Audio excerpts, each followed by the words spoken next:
유례가 없는 폭염으로 뜨거웠던 지난 8월. 우리나라 교육계는 더 뜨거운 시기를 보내고 있었다. 3개월간 진행됐던 대입 개편 공론화 작업.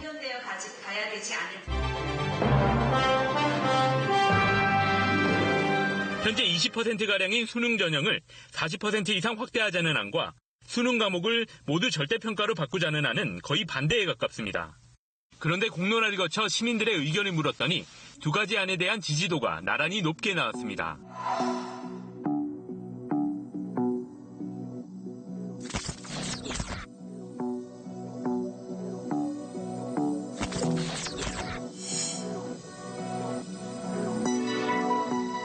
내신의 비리와 불공정함을 해결하는 방법은 내신 부담을 줄여 경쟁을 완화하는 것이 유일하므로 수시 비중을 20% 이하로 대폭 축소하여 내신 경쟁을 줄이고 정시를 확대하는 것이 가장 확실하고 실효성 있는 해결책이다. 그리고 교육부는 2022년 대입 개편안을 확정 발표한다. 현재 중3이 치르게 될 대입 개편안이 확정됐습니다. 교육부는 수능 전형을 30%대로 늘리라고 권고했는데요. 아니면 내신 성적을 위주로 뽑는 학생부 교과 전형으로 30% 이상 뽑아도 됩니다. 1년을 미뤄가며 만든 개편안 치고는 사실상 현행 유지에 가까워서 맹탕 개편안이라는 비판이 나오고 있습니다. 그래서 학원을 가지 않고도 밤 늦게까지. 결국 수능 확대는 내신 비리를 근절하지 못한 상황에서 공정성을 확보하기 위한 궁여지책이었다. 하지만 공정성 확보를 위해 수능 확대가 아닌 학생부 전형 손보기 등 다른 방법을 택해야 했었다는 평가도 있다.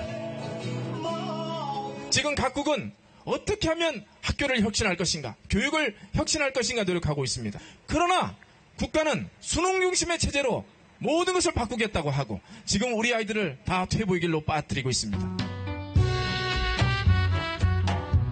공정한 입시라는 현실적인 고민과 교실 혁신이라는 미래적 고민이 충돌하는 지점.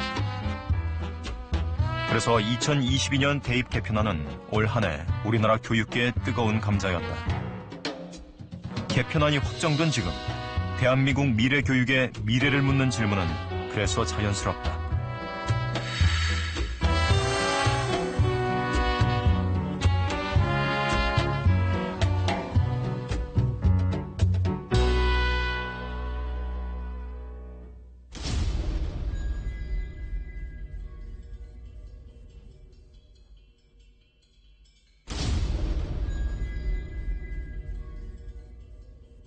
이것이 3대2 뭐 이런 승부는 아닐 것 같고요.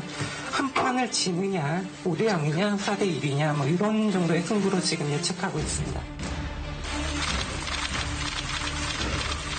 그리고 한 달 뒤인 2016년 3월. 세계의 이목이 서울에 집중됐다. 세계 최강 바둑기사 이세돌과 인공지능 알파고가 한상의 대결을 펼친 것이다. 승리를 자신했던 이세돌. 그러나 베일을 벗은 알파고는 강했다. 대국장에서 이세돌은 얼굴에 초조한 기색이 역력했다.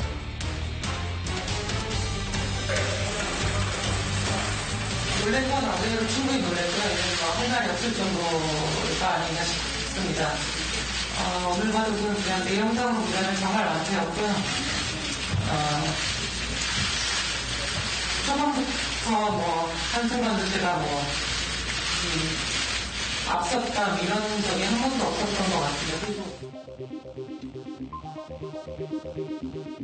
네 번째 대국에서 불계승을 거두면서 이세돌은 인류의 자존심을 지켜냈지만 결국 4대1로 알파고에 완패했다.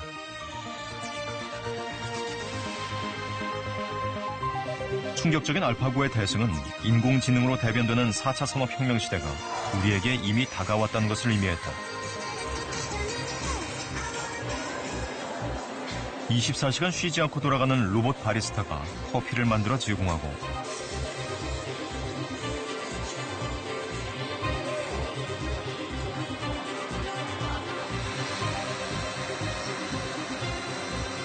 택배 산업에 드론을 투입하기 위한 실험들이 한창이다.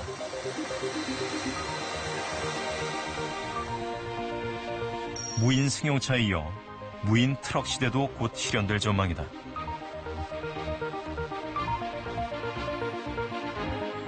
무엇이든 상상하면 다 만들어낼 수 있다는 3D 프린터는 집까지 만드는 것이 아니라 뽑아내고 있다.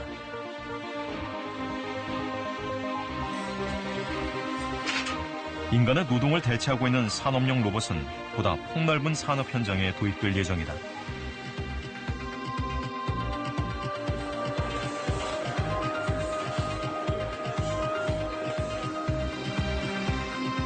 인류의 삶을 획기적으로 바꿀 4차 산업혁명 시대의 도래는 직업군의 지각 변동을 예고하고 있다. 초당 9.5개의 기사를 작성하는 AI. 기자도 사라질 확률이 57%나 되는 직업이다.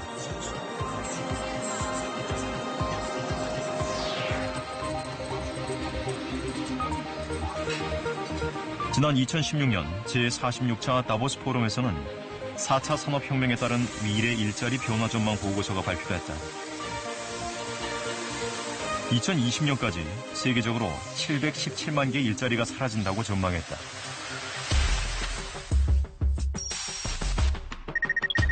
사무 행정이 479만 개로 가장 많고 제조 생산 160만 개, 건설 채굴 49만 개, 예술 디자인, 환경, 스포츠 미디어 15만 개, 법률 10만 개, 시설 정비 4만 개 순이었다.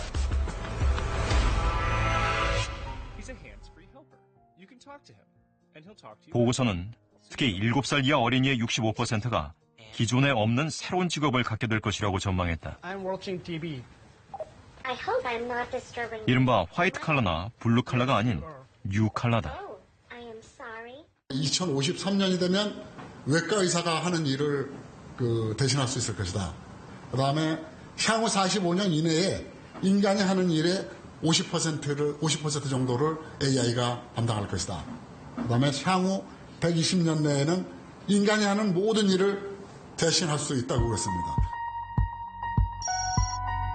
실제로 한국고용정보원도 가까운 미래에 자동화로 대체 가능성이 높은 상위 15개 직업을 제시했다. 콘크리트공, 조세행정사무원, 택배원, 건축도장공 등이다. 여기에 비해 화가와 조각가, 만화가, 예능 강사, 제품 디자이너 등은 자동화로 대체되기 힘든 직업군으로 제시됐다.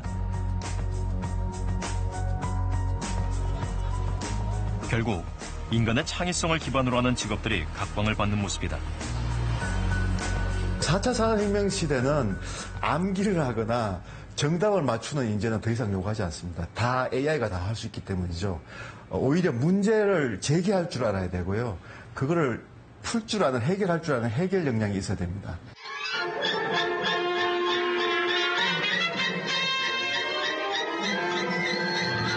(1936년에) 제작된 찰리 채플린의 모던 타임즈. 이 영화를 계기로 찰리 채플린은 공산주의자로 몰리면서 미국에서 추방된다. 하지만 대량 생산의 시작을 알렸던 2차 산업혁명 속에서 노동자들이 느끼는 피해를 코믹하게 드러낸 명작이다. 이 영화 속 대표적인 장면이 바로 컨베이어 벨트 앞에서 노동자들이 일하는 모습이다. 하나의 완성된 물건을 만들기 위해 끊임없이 계속되는 나사 조이기. 잠시 쉬는 시간에도 두 팔은 허공에서 여전히 나사를 조이고 있다.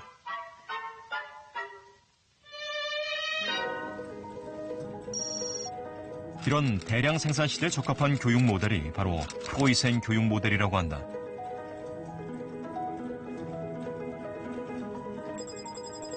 (1806년) 나폴레옹과 전쟁에서 패배한 프로이센은 특단의 대책을 마련한다. 불평하지 않고 국가를 위해 온몸을 바치는 국민을 만들기 위해 학교 의무 교육 제도를 만든 것이다. 이를 통해 직업군인이나 말 잘 듣는 공장 노동자를 육성하고 국민을 마음대로 조종할 수 있다고 믿었다. 이 모델은 독일을 거쳐 미국으로 건너간 뒤 전 세계에 통용되는 교육 모델로 여전히 굳건한 모습이다.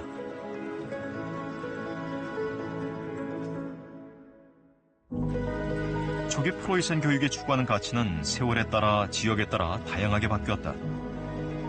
하지만 교사가 한 교실에서 많은 학생들에게 일률적으로 똑같은 지식을 가르치는 방식은 250년째 그대로다.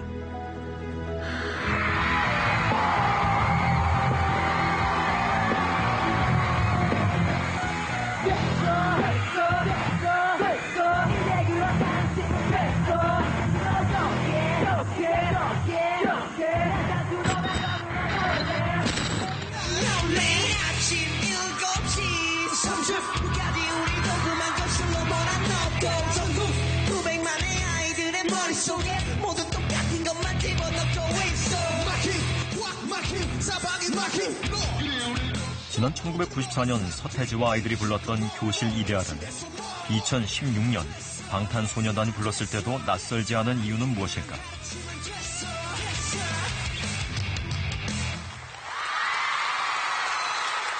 노랫말에 나오는 학생들을 먹어삼킨 시커먼 교실의 모습은 지금 현재의 교실과 별반 다르지 않기 때문이다. 그래서 미래 세대를 위해 교실이 먼저 바뀌어야 한다.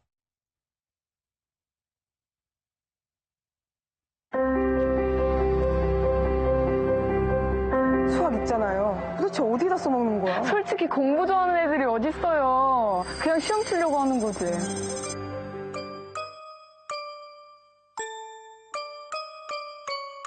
학업 성취도는 높은데 학교 생활에 대한 낮은 만족감. 교육부는 그 이유를 학생들의 흥미와 학습 동기를 이끌어내지 못했기 때문이라고 진단했다. 한 설문조사 결과 우리나라 학생들은 고등학교를 전쟁터로 인식하고 있는 것으로 드러났다.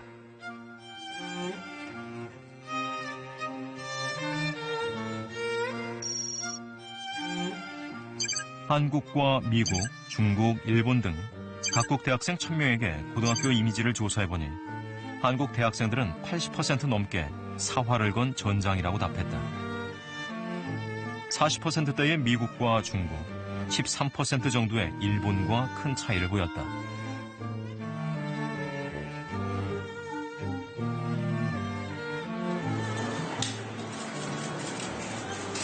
전쟁터 같은 학교를 행복한 현장으로 만들어야 한다는 것은 우여곡절 끝에 출범한 윤혜호 교육부에게도 가장 큰 숙제다.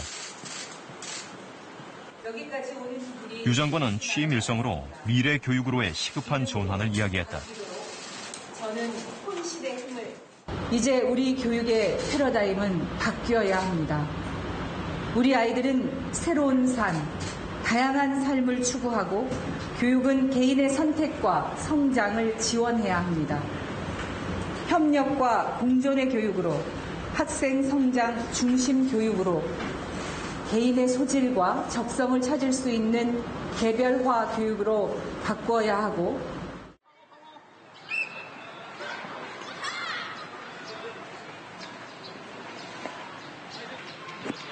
유 장관이 언급한 교육정책의 목표가 나름 구현된 것이 바로 2015 교육과정 개정안이다. 지난해 초등학교 1, 2학년에 처음 적용됐고 올해 3, 4학년으로 확대됐다. 중학교와 고등학교는 올해부터 각각 1학년부터 시작됐다. 이 개정안의 핵심은 미래를 대비하기 위해 지식 중심의 주입식 교육에서 학생 참여형 교육으로의 전환이다. 그래서 수업이 교과 특성에 맞게끔 토론학습과 협력학습, 프로젝트 학습 등 다양한 형태로 진행된다. 이를 통해 지식정보 처리 역량과 창의적 사고 역량, 그리고 의사소통 역량 등을 키운다는 것이다.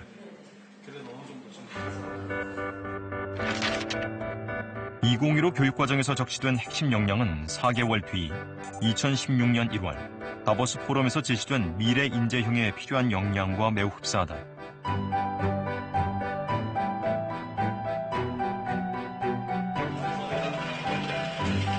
특히 학생들을 평가하는 데 있어서 단순한 지필시험 결과만 반영하는 것이 아니라 평상시 과제 수행 등 과정 중심의 평가가 확대된다. 정말 필요한 것은 아이들의 생각하고 아이들의 잠재력을 이끌어내는 교육, 다양성을 인정하는 교육에 있었습니다. 그러다 보니까 우리가 필요한 인재는 앞으로는 창의 융합형 인재, 한 가지만 잘하는 게 아니라 다양한 생각이나 어떤 주제를 던져주면 자기 나름대로의 그 자료를 모아서 새로운 것들을 가치를 창출할 수 있는 인재. 이것이 창의융합형 인재입니다. 이런 인재를 기르는 것이 기본적인 목표이고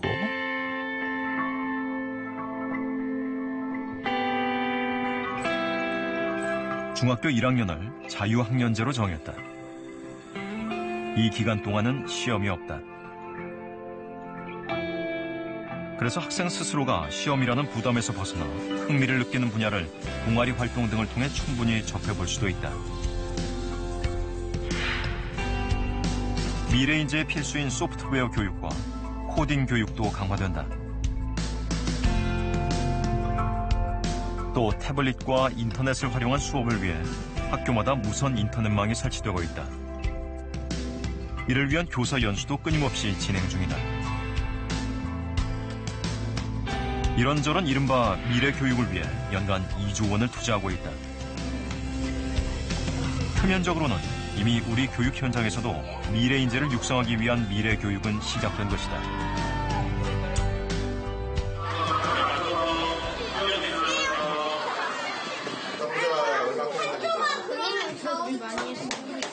문화산업에 산업을 넣었잖아요.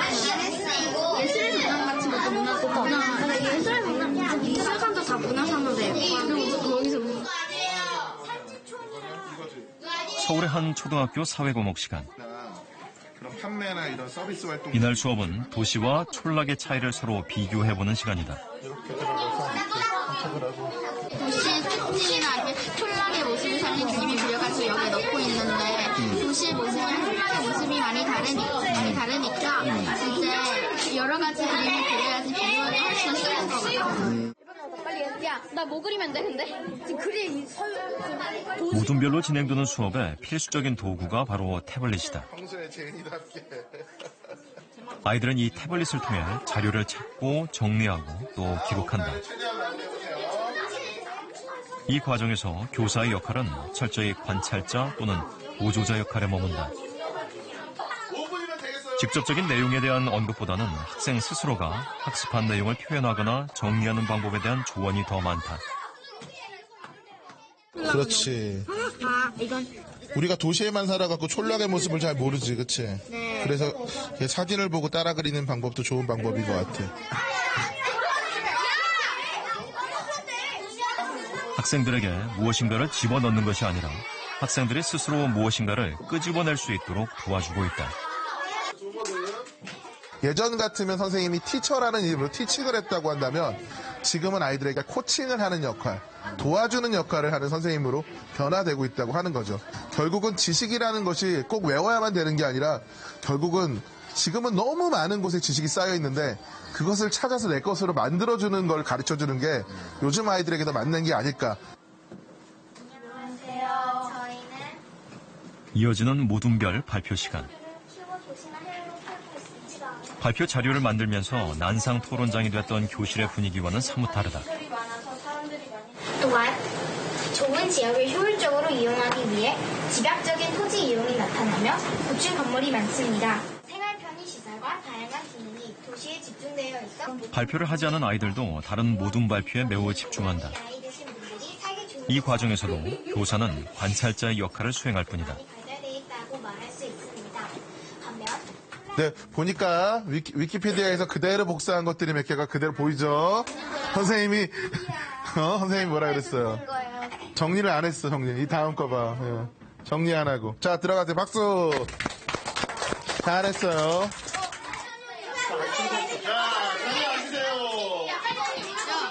이 교실의 또 다른 특징은 학생들의 집중력이 흐트러질 때마다 돌발 퀴즈가 진행된다는 것.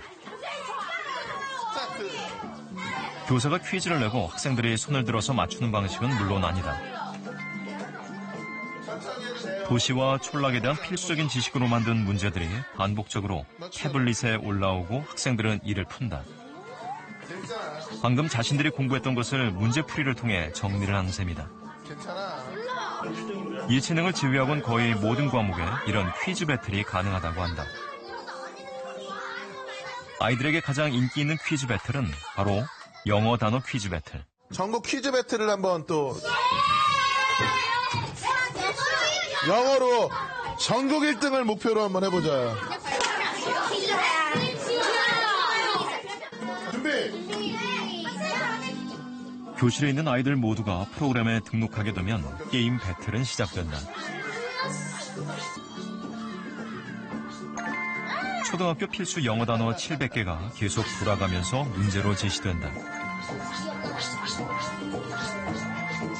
맞출 때마다 점수가 올라가고 이는 반별 점수로 집계된다. 프로그램으로 연결된 전국의 다른 초등학교 교실들의 점수와 비교되면서 순위가 결정된다. 아이들은 반대항 게임을 하면서 자연스럽게 단어를 외우게 되는 것이다. 특히 학생들 간의 수준 차이는 아무런 장애가 되지 않는다는 것은 가장 큰 장점이다. 문제은행 프로그램이 학습자의 수준별로 진행되도록 설계됐기 때문이다. 이른바 AI를 활용한 학습형 프로그램들이다. 영어 게임도 아이들 수준이 다 다르게 현재 진행이 되고 있어요. 그러니까 수준이 높은 아이들은 높은 수준의 단어를 외우고 조금 낮은 아이들은 낮은 수준의 단어를 외우기 때문에 수준별로 학습을 할 수가 있어요. 이 게임 말고도 칸아카데미라는 학습, 수학학습을 하는데 그 수학학습도 학생들의 수준에 따라서 문제가 계속 제공이 되거든요. 결국은 예전에는 선생님이 혼자서 똑같은 걸 가르쳤다고 한다면 지금은 학생들이 수준에 맞게 학습을 할 수 있도록 선생님이 도와줄 수 있는 거고요. 그게 예전의 방식과 많이 다르고요.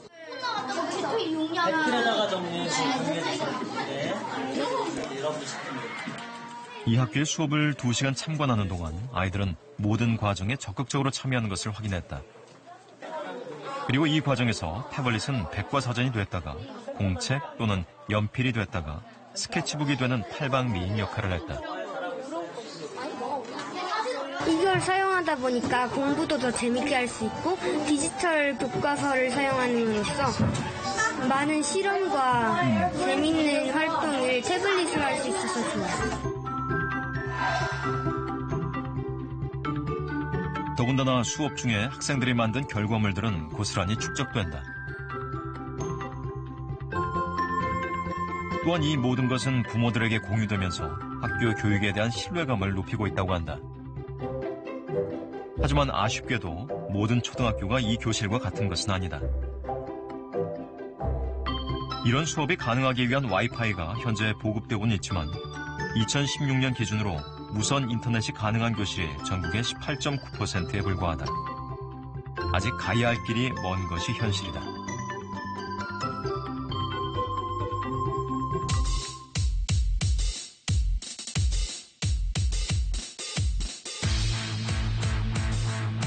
(4차) 산업혁명의 대표적인 인재형을 메이커라고 한다.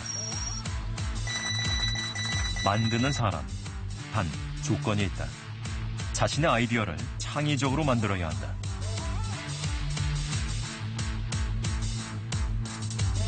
메이커 운동은 3D 프린팅 기술과 클라우드 펀딩을 이용해 필요한 제품을 자신이 직접 만드는 행위를 의미한다. 전문가들은 이를 통해 1인 제주의 시대가 올 것이라고 예측하고 있다. 미국에서는 전임 오바마 대통령이 2012년부터 메이커의 중요성을 인식하고 전국 1000여 개 학교에 메이커 스페이스를 만들기도 했다.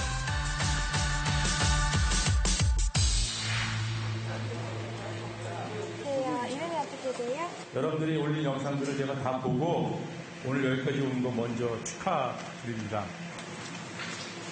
학교 현장에서 메이커는 주어진 문제를 자신의 창의적인 방법으로 해결하는 것을 의미한다.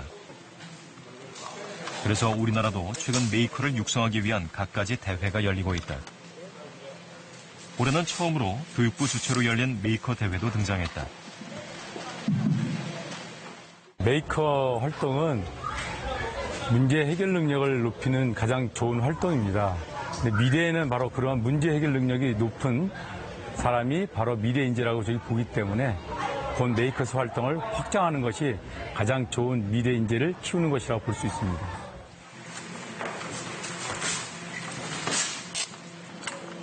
본선에 진출한 메이커는 30명.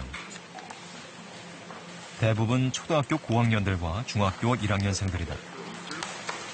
입시 부담이 많은 고등학생은 단 2명에 불과했다. 본선의 1번 과제는 어떤 물체를 직경 40cm의 원 A에서 6m 떨어진 원 B로 이동시켜 멈추게 하는 것이다. 이번 과제는 물체를 A 지점에서 5도의 경사각도로 3m 떨어진 B 지점으로 이동시키는 것이다.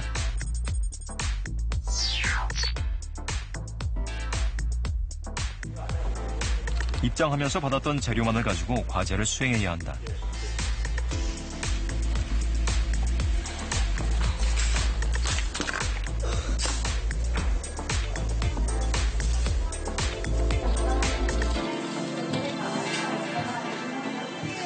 그냥 원래 만들기도 좋아하고 과학 책이나 이런 거를 되게 자주 읽어서 해보려고 도전을 했는데 그게 생각보다 되지가 않는 것 같아요. 메이커의 매력은 일단 문제를 우리 손으로 해결할 수 있고 그다음에 세상에 없는 걸 만드는 게 제 매력이라 생각해요.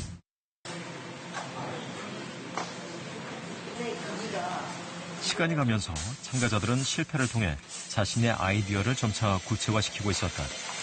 처음에는 약간 왼쪽으로 많이 이렇게 갔는데 고무줄로 앞을 고정하니까 똑바로 가는 것 같아가지고 좀 이따 해보면 잘 될 것 같아요.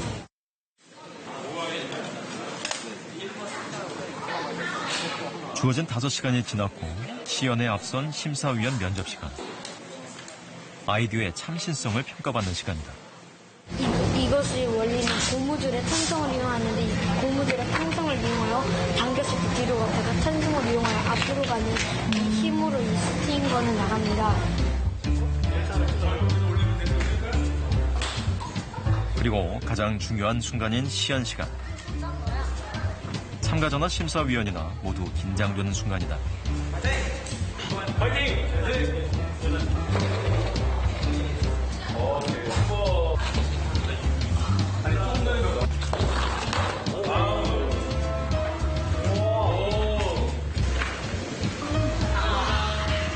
첫 번째 조건은 시간이고 두 번째는 재료거든요. 그러니까 물체를 이동시키는 것은 여러 가지 동력이 필요할 텐데 최소한의 재료를 주는 거죠. 그리고 동일한 재료를 가지고 학생들이 미션을 수행할 때 얼마나 적은 재료를 활용해서 목표를 달성했는지에 대한 평가예요. 이번 대회에서 최종 우승을 한 최성민 군. 비행기 조종사를 꿈꾸는 평범한 중학교 1학년생이다. 성민이가 우승을 차지한 아이디어는 무엇일까? 그래서 이렇게 막 돌리면 안에 있는 고무줄이 돌아가요. 그래서 꼬이게 되는 거네. 네, 꼬이게 되는 거죠. 근데 이렇게 이제 이 차체를 바닥에 놓게 되면은 이거가 고정되어 있으니까 이게 고무줄이 풀리면서 이거랑 같이 앞으로 나가게 되는 거예요.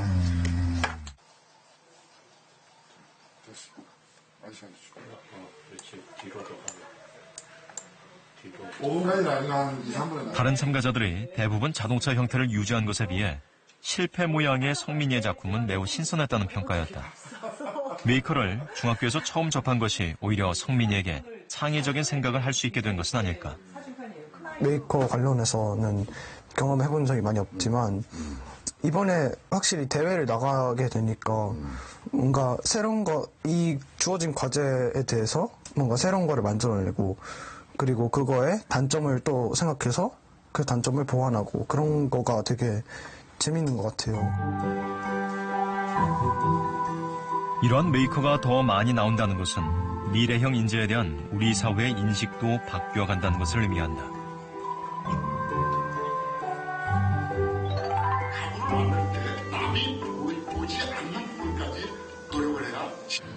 지난 여름방학에는 2018 하계 스마트 교육 페스티벌이 열렸다. 올해 주제는 4차 산업혁명 시대와 교육이었다. 새로운 시대를 이끌어 나갈 미래 인재를 교육하는 방법을 놓고 서로의 노하우와 정보를 교환하는 자리다. 옛날처럼 부모님 말씀 잘 듣고 학교에서 선생님 말씀대로 그렇게 살아서는 안 되는 시대가 왔습니다. 왜 그러냐면 선생님이 말씀해 주시는 것, 우리가 필요한 것 정도는 아까 처음에 말씀드린 대로 인공지능이 다 해줘요. 더 잘해줘요. 그러니까 그것만 해가지고는 좀 곤란하다는 거죠. 그래서 제가 여러분들에게 말씀드리고 싶은 것이 뭐냐. 나만의 이야기를 만들어야 됩니다. 다른 학생들이 여기 체험학습 왔다면 자발적 동기가 상당히 뛰어난 참가자들은 대부분 스마트 교육학회 회원들로 교사들이다. 교실을 바꾸기 위해 노력하는 교사들인 만큼 미래 교육에 대한 관심과 고민이 많아 보였다. 학습 정리 시간을 가지는데 시사교육 창은 스마트 교육 학회와 공동으로 작은 설문조사를 진행했다. 미래 교육을 준비하고 있는 학교 현실이 어떤지를 알아보기 위함이다. 먼저 4차 산업혁명 시대를 맞아 미래 교육을 준비하는 우리 학교의 준비 상황을 평가해달라고 했다. 124명이 답변을 했다. 매우 미흡이 답변자의 29%, 미흡도 30.6%나 됐다. 중립적인 보통이라는 대답이 29%였다. 훌륭하다는 답변은 10.5%, 매우 훌륭은 0.8%에 불과했다. 이렇게 정책적으로 내려오는 부분이 있고 또 실제 교실에서 바뀌는 부분들은 어느 정도 차이가 있다고 생각을 하고 준비가 많이 안 되는 것 같아요.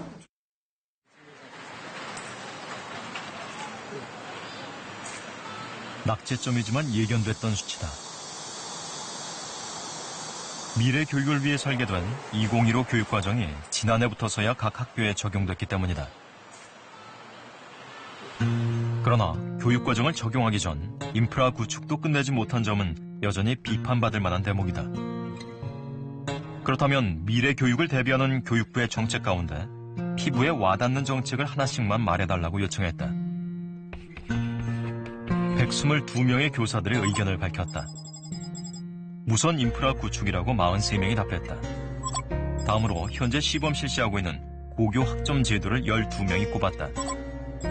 11명의 교사들은 소프트웨어 교육이라고 답했다. 또한 아무것도 없다라고 답한 교사도 38명이나 됐다.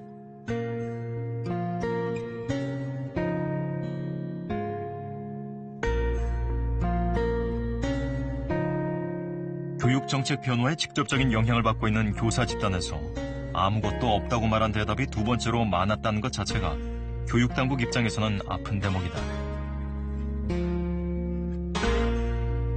또 학교가 미래 교육을 준비하는 데 있어서 가장 큰 걸림돌은 무엇인가를 물어봤다.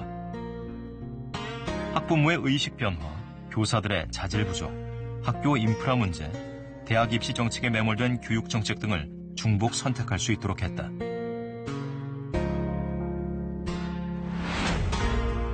대입에 올인된 교육 정책을 꼽은 경우가 87명이었다. 다음으로 학교 인프라 문제가 77명, 학부모의 의식 변화 47명, 교사들의 자질 부족도 37명이었다.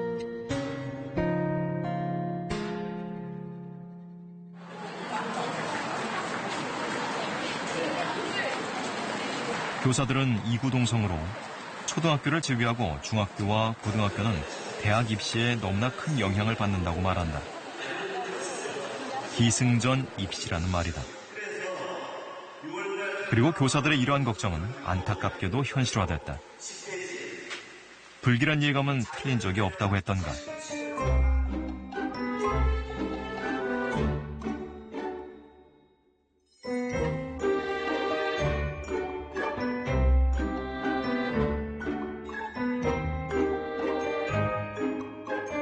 미래 교육의 기본 설계라 할 만한 2015 교육과정이 고등학교 3학년까지 12학년 전 학년에 적용되는 시점은 2020년이다.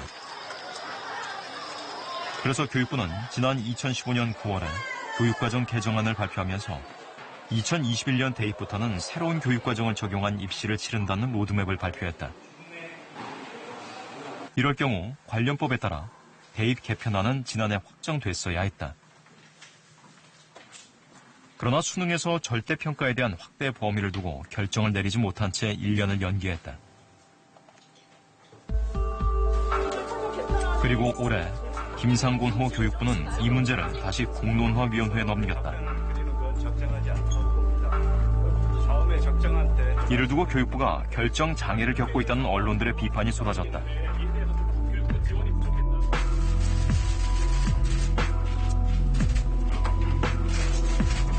김영란 전 대법관을 위원장으로 한 대입 공론화위원회가 4월에 정식 출범했다. 시민 2만 명을 대상으로 대입에 대한 의견을 청취한 뒤 490명의 시민 참여단이 구성됐다. 제시된 4가지 시나리오를 가지고 시민 참여단은 7월에 2차례 수기 토론을 갖고 최종 결론을 냈다. 학생부 위주 전형의 지속적인 확대에 제동을 걸고 수능 위주 전형의 일정한 확대를 요구한 것으로 판단됩니다. 수능 절대평가 과목의 확대를 지지하였으므로 중장기적으로는 절대평가 방식에 대해서도 준비해야 할 것으로 판단됩니다. 문제는 수능 45% 이상 확대와 상대평가를 주장하는 1안과 수능 확대 반대와 절대평가를 주장하는 2안이 동시에 제시된 것이다. 이 두 안은 상반된 의미를 내포하고 있기 때문이다. 수능 확대는 대입에서 공정성을 더 확보하기 위한 방안이다. 반면 절대평가 전환은 더 이상 학생들을 점수로 한 줄 세우지 말자는 주장이다. 전자가 숙명여고 쌍둥이 자매의 경우처럼 내신 비리 논란이 끊이지 않는 현실 교육을 감안한 것이라면 호자는 역량 강화 중심의 2015 교육과정에 부합되는 것으로 미래 교육을 고려한 것이다.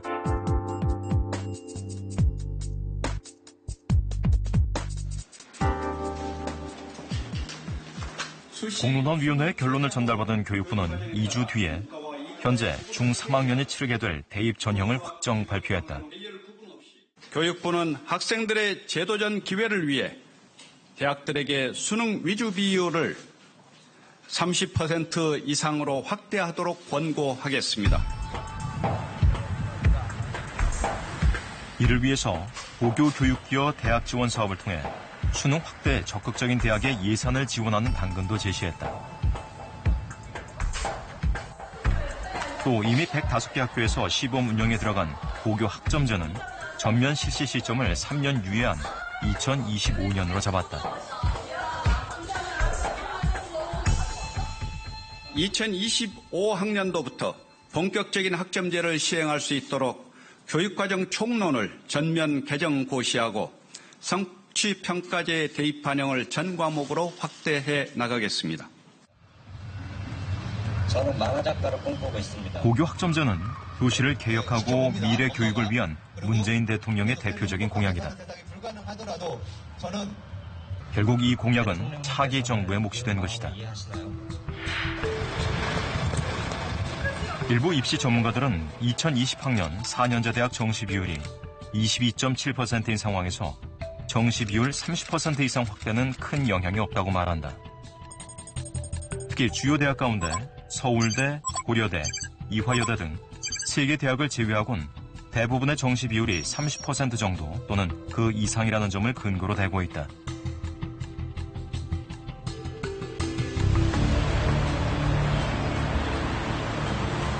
하지만 2022년 대입 개편안에서 수능을 강화함으로써 교육을 개혁한다는 문재인 정부의 정책 목표에 대한 잘못된 메시지를 준다는 것이 문제라는 평가다.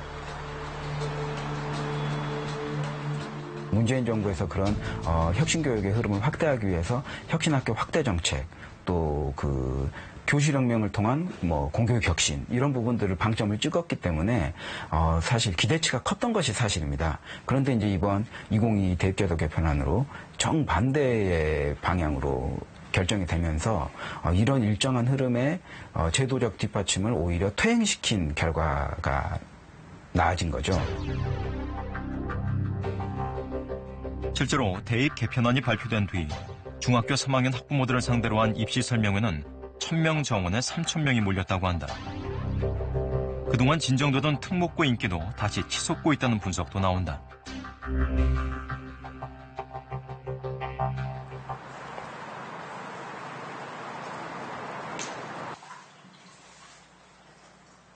경기도 분당에서 중학교에 다니고 있는 정시연 양. 초등학교 때 노래대회에서 우승을 하면서 한때 가수를 꿈꾸었던 소녀다. 하지만 주말인데도 학원 수학 숙제를 하느라 2시간째 책상에 앉아있다. 시연이는 지난해 자유학년제를 경험하면서 시험 없는 1학년을 보냈다. 그리고 2학년에 와서 본 첫 시험에 대한 기억은 유쾌하지 않았다. 너무 무서웠어요. 긴장도 되고 그러니까 막 손도 떨리고 문제도 잘 안 풀리고 점수도 너무 안 좋게 나왔었어요.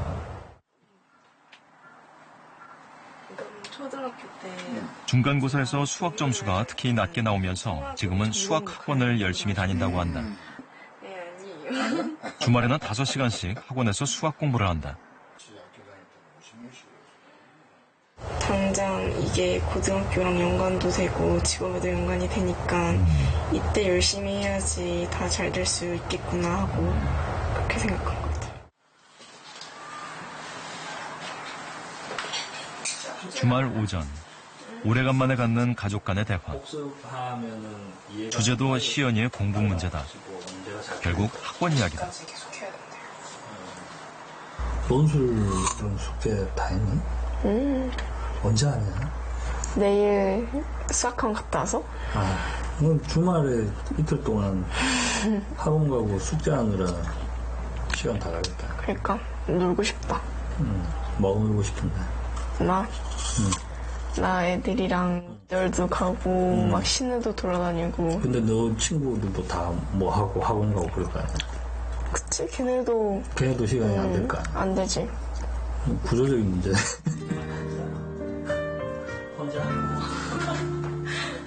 가족 간의 대화는 그 뒤로 한참 동안 이어졌다. 진짜? 시연이 부모는 지금 현재 우리 교육 현실을 어떻게 바라보고 있을까? 우선 경쟁 일변도의 학교 생활이 너무 안타깝다고 했다. 초중고는 마음 터놓고 그냥 저희 클 때는 정말 옛날 그냥 정말 단짝 친구라고 생각했는데 요즘은 애들이 그런 생각 안 하고 늘상 경쟁자라고만 생각하니까 진정한 친구도 없고 터놓을 수도 없고 늘 입시에는 쪼들리고 이래가지고 그게 너무 안타깝죠. 직업은 그리고 새롭게 도입된 자유학년제 실효성에 대해서도 의문을 표시한다. 이런 거 할까? 그거는 돈 못 벌잖아. 그냥 1년 유예다. 시험 보는 1년 유예다 이 생각밖에 안 들 것 같아. 그래서 거기서 또 오히려 이제 돈 있거나 학원을 보내는 엄마들은 선행을 1학년 때 더 차별점을 가지기 위해서 공부를 시키는 거죠. 그러면 차이가 나요. 일단 2학년 되면. 특히 시연이가 치르게 될 대입에서도 수능이 강화된다는 결정에는 실망감을 감추지 않는다.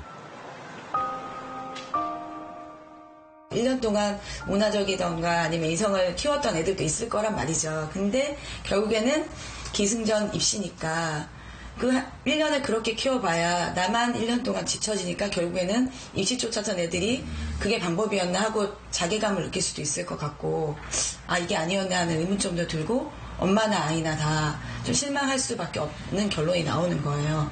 수시 전형에 대한 객관성이라든가 이게 어떻게 해야 선발을 기준이라든가 이런 게 명확하지 않기 때문에 아마 그 30% 얘기가 나온 것 같은데 근데 그 기준들은 점점 오히려 잡아나가야 되는 거지. 그거를 이게 기준이 안 맞기 때문에 30%를 그냥 늘린다 이런 거는 조금 안 맞지 않나. 시연이 부모가 답답해하는 학교 현실을 개선할 방법은 없는 것일까? 다행히 우리에게는 이미 해답이 있다.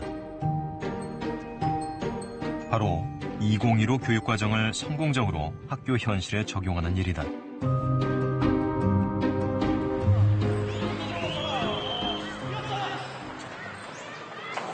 어때요? 들었어요? 김해에 있는 한 고등학교 1학년 과학 시간. 조금 더 근거를 가지고 일기예보를 2015 교육과정에 따라 학생 참여형 수업이 진행 중이다. 오늘 수업 주제 있잖아요. 에너지 흐름과 물질 교사 중심의 강의식 또는 문제풀이식 수업과는 사뭇 다른 교실 풍경을 연출하고 있다. 교사는 학생들에게 구름 사진과 수온, 분포 등의 기본 데이터를 제공한다. 여기도 갈 수 있습니다. 태풍 쏠릭이 한반도에 상륙했을 당시 기상청 자료들이다. 태풍은 실생활에서 우리가 자주 접하는 자연현상인 만큼 실제 상황을 그대로 활용한다는 취지다. 학생들은 각 데이터가 의미하는 것을 찾아내고 이를 통해서 일기예보를 작성해 발표해야 한다.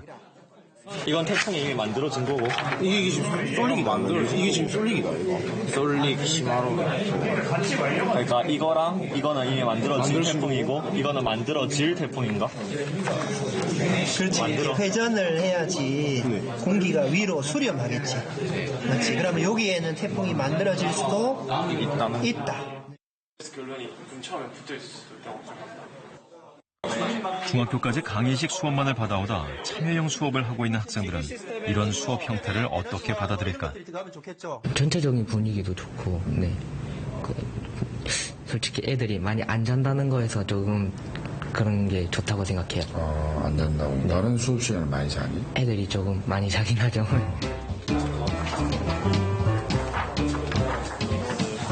20분 정도 분석이 끝난 뒤 학생들은 기상예보 대본을 작성했다. 그리고 이어지는 기상예보 시간. 기상캐스터와 대사를 보여주는 프롬프터, 그리고 특별 출연자들까지 학생들은 자율적으로 역할 분담을 했다. 안녕하십니까. KBS 9시 뉴스의 기상캐스터 한재민이라고 합니다. 네, 저희가 지금 보고 있는 이 자료에서는요, 태풍 쏠릭과 태풍 시마론을 이미 발생하고 있는 것을 알 수 있습니다. 했을 때 아까 진지했던 기상예보 시간은 가끔씩은 상황극으로 발전하기도 한다. 그래서 그 구름, 지금 제주도 상황 알아보겠습니다. 네, 지금 제주도에 박철현 기자가 나와 있는데요. 박철현 기자, 거기 상황은 어떤가요? 네, 저는 지금 제주도에 나와 있습니다. 거기 날아갈 것 같나요? 네, 날아갈 것 같습니다. 비와 바람이 매우 세게 불고 있습니다. 네, 이상 제주도의 상황이 저렇다고 합니다. 한 3분 정도 남았으니까 슬슬 마무리 단계로 갑시다. 하지만 학생들이 스스로 데이터를 분석하고 이를 발표하는 데에는 생각보다 시간이 많이 걸렸다. 그만한 가치가 있을까? 30초. 이론적인 내용을 전달하면 실질적으로는 3분 정도밖에 안 걸리죠. 오늘 배운 지식을 가지고 생활에 어떤 문제점이 생겼을 때 적용할 수 있는 그런 응용력에 조금 더 포인트를 맞췄다라고 생각하시면 될 것 같습니다.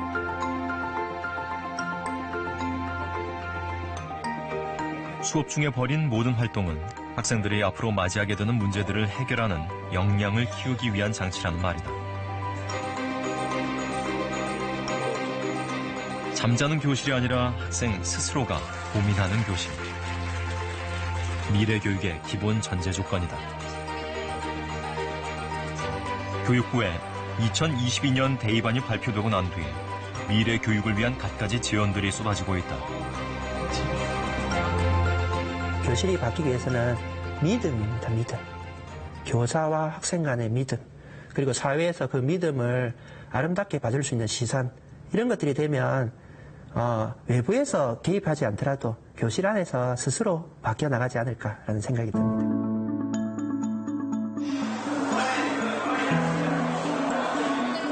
교육 주체 간의 신뢰 회복이 결국 지금 공정성 시비를 낳고 있는 내신 비리를 근절하기 위한 1단계라는 것이다. 그리고 2단계로 교사의 전문성을 강화하는 방안을 모색해야 한다는 의견도 나왔다. 교직이라는 전체가 사실은 전문직으로 이렇게 발전해야 되기 때문에 그거는 양성부터 시작을 해야 되거든요. 그래서 아예 로스쿨이나 의료 전문대학처럼 의학 전문대학처럼 교육 전문대학원 체제로 가야 되거든요. 쏟아지는 백가쟁명식 방안 속에서 우리의 미래 교육은 제대로 된 방향을 찾아갈 수 있을까?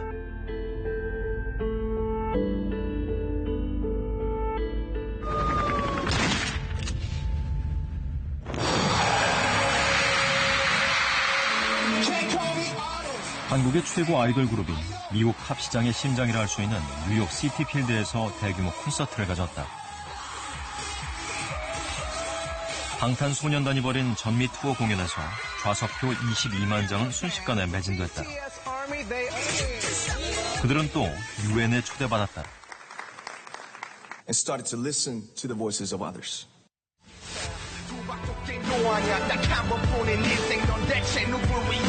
9살 아니면 10살 때쯤 내 심장은 멈췄지. 가슴에 손을 얹고만 해봐 내 꿈은 뭐였지. 진짜 뭐였지?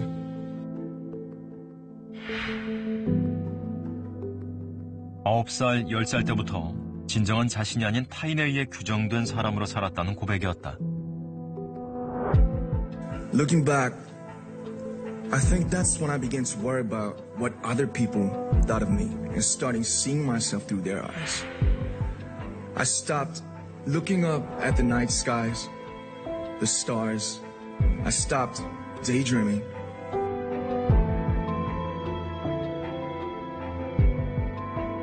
주입식 교육이라는 벽에 막혔던 그들의 이야기는 우리 주변에서 쉽게 찾아볼 수 있는 아이들의 이야기와 크게 다르지 않다. 그리고 이어지는 메시지는 낮지만 매우 큰 울림으로 다가왔다. No matter who you are, where you're from, your skin color, your gender identity, just speak yourself. Find your name and find your voice by speaking yourself.